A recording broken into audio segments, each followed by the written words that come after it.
دہشت گردی کے جنگ میں 90,000 قیمتی جانوں کا نذرانہ دیا۔ 2017 میں دہشت گردی ختم کر دی تھی۔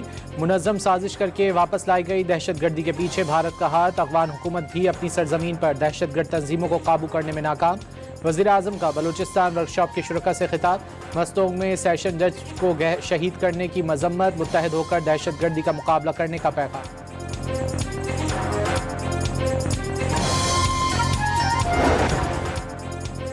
سیکیورٹی فورسز کا مستونگ کے علاقے کھٹکوچا میں آپریشن العزم، فتنہ الہندوستان کے 4 دہشت گرد ہلاک، کئی سہولت کار گرفتار۔ ہلاک دہشت گردوں سے بھاری مقدار میں اسلحہ اور گولہ بارود برآمد۔ مستونگ میں دہشت گردوں کی فائرنگ سے جج اور ان کے محافظ کی شہادت کے خلاف صوبے بھر میں وکلاء کی ہڑتال۔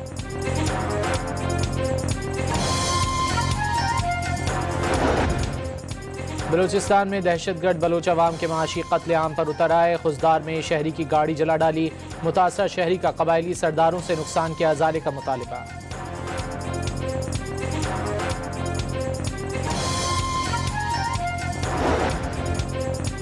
کوہاٹ ٹول پلازا کے قریب دہشت گردوں کا کسٹمز انفورسمنٹ اسکواڈ پر حملہ، 2 اہلکار شہید اور 1 زخمی ہو گیا۔ دہشت گردوں نے حملے کے بعد انفورسمنٹ کی سرکاری گاڑی کو بھی آگ لگا دی۔ پاکستان کسٹمز کے اعلامیے کے مطابق ملزمان کی تلاش کے لیے سرچ آپریشن جاری۔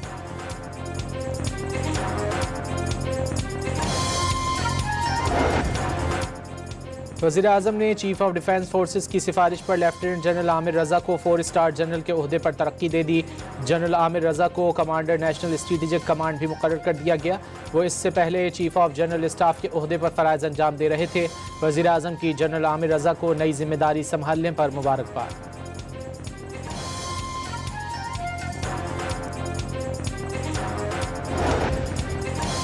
نائب وزیر اعظم اسحاق ڈار نے افغان سرزمین سے دہشت گردی پاکستان کے لیے بڑا سیکیورٹی چیلنج قرار دے دی۔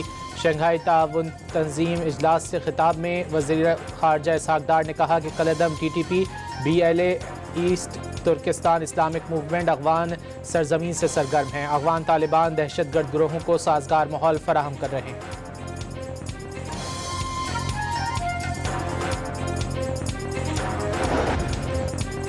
نائب وزیر اعظم اور وزیر خارجہ اسحاق ڈار کی کرغزستان میں ایرانی وزیر خارجہ عباس اراغچی سے ملاقات، خطے میں کشیدگی پر گہری تشویش کا اظہار، تحمل اور مذاکرات پر زور دیا۔ ایرانی وزیر خارجہ کا پاکستان کی امن کوششوں کا اعتراف، ماہی گیروں کی محفوظ واپسی میں تعاون پر اظہار تشکر۔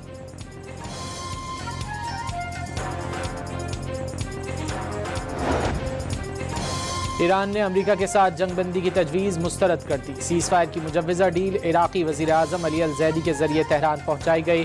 نیو یارک ٹائمز کا دعویٰ، اخبار کے مطابق ایرانی حکومت کسی عارضی معاہدے میں کوئی دلچسپی نہیں رکھتی جس میں آبنائے ہرمز کے کنٹرول کا حل نہ ہو۔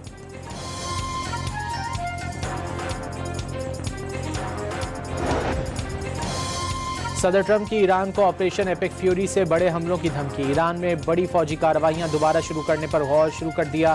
امریکی خبر رساں ایجنسی سے گفتگو میں ٹرمپ کا کہنا تھا کہ ابھی ایران کو زیادہ تکلیف نہیں پہنچی۔ تجارتی جہازوں کے نقصان کی ادائیگی ایران کے منجمد اثاثوں سے کی جائے گی۔ خبردار کیا کہ بحیرہ احمر میں حوثیوں کے حملوں کی سزا ایران کو دی جائے گی۔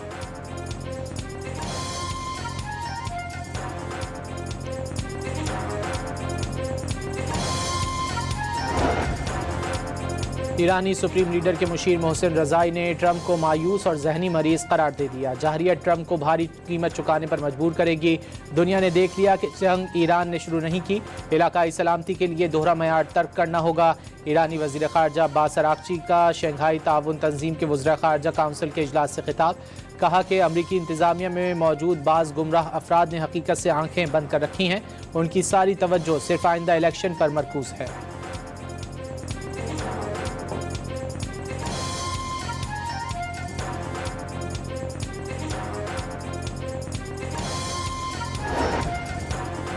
پورے ہفتے تیزی کے بعد تیل کی عالمی قیمتوں میں نمایاں کمی، برینٹ کروڈ کے نرخ $4 فی بیرل کمی سے $96 کی سطح پر آ گئے۔ WTI $89 فی بیرل پر ٹریڈ کر رہا ہے۔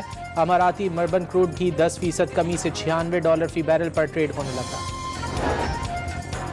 پیٹرولیم مصنوعات کی قیمتوں میں مسلسل تیسرے روز اضافہ، پیٹرول کی قیمت $4.40 بڑھا کر $331.52 فی لیٹر کر دی گئی۔ ہائی اسپیڈ ڈیزل کی قیمت $3.62 اضافہ، نئے نرخ $378.66 مقرر۔ 3 دن میں پیٹرول $15.73 اور ڈیزل $15 مہنگا کر دیا گیا۔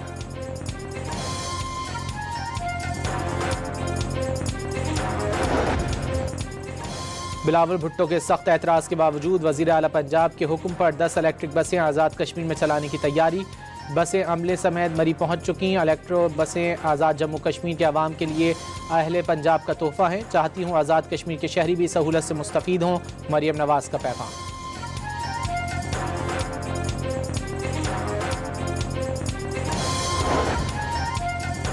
وزیر اعظم کے مشیر رانا ثناء اللہ نے واضح کیا ہے کہ مارکہ حق میں ذلت آمیز شکست کے بعد بھارت پاکستان کے خلاف سازشوں میں مصروف ہے، دشمن بدگمانیاں پھیلانے کی کوشش کر رہا ہے۔ رانا ثناء اللہ نے آزاد کشمیر میں ترقیاتی کاموں کا جال بچھانے کا اعلان کیا۔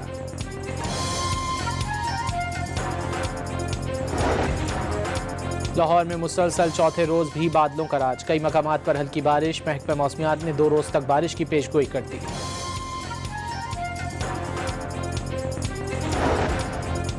لاہور میں بارش کے دوران قزل باش چوک اتحاد ٹاؤن کی سڑک پر گڑھا پڑ گیا، ڈمپر ڈیوائیڈر سے ٹکرا گیا، اگلے دونوں ٹائر برسٹ ہو گئے۔ بند روڈ پر بارش سے خستہ حال چھت گرنے سے خاتون اور بچی زخمی ہو گئیں، ریسکیو اہلکاروں نے دونوں کو ملبے سے نکال کر طبی امداد فراہم کی۔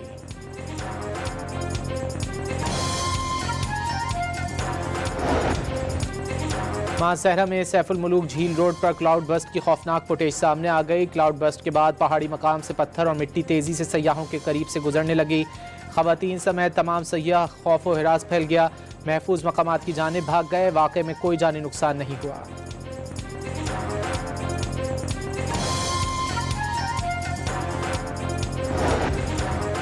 گلگت بلتستان میں شدید بارشوں اور سیلابی ریلوں نے تباہی مچا دی، سیلابی ریلوں سے گلگت بلتستان کے مختلف علاقوں کو ملانے والی سڑکیں اور پل شدید متاثر ہوئے، راستے بند ہونے سے مقامی آبادی کو شدید مشکلات کا سامنا، کھانے پینے کی اشیاء کی قلت ہو گئی، متعدد علاقوں میں بجلی کی سپلائی منقطع ہو گئی۔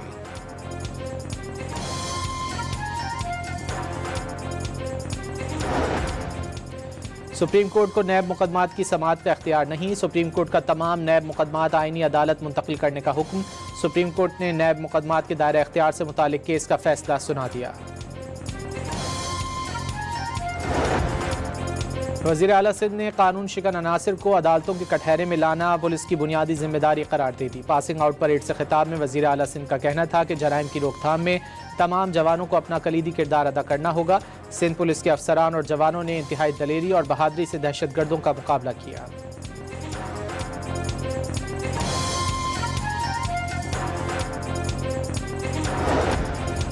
طالبان رجیم کے خلاف بڑھتی مزاحمت مزید زور پکڑنے لگی، یفتل کے بعد اب زیبک بدخشاں میں بھی طالبان مخالف گروپ نے مربوط حملہ کر دیا۔ مقامی ذرائع کے مطابق توپ خانے کے علاقے میں طالبان کی چوکیوں پر شدید جھڑپیں، 15 طالبان فوجی ہلاک ہو گئے، لڑائی پھیلنے کا خدشہ۔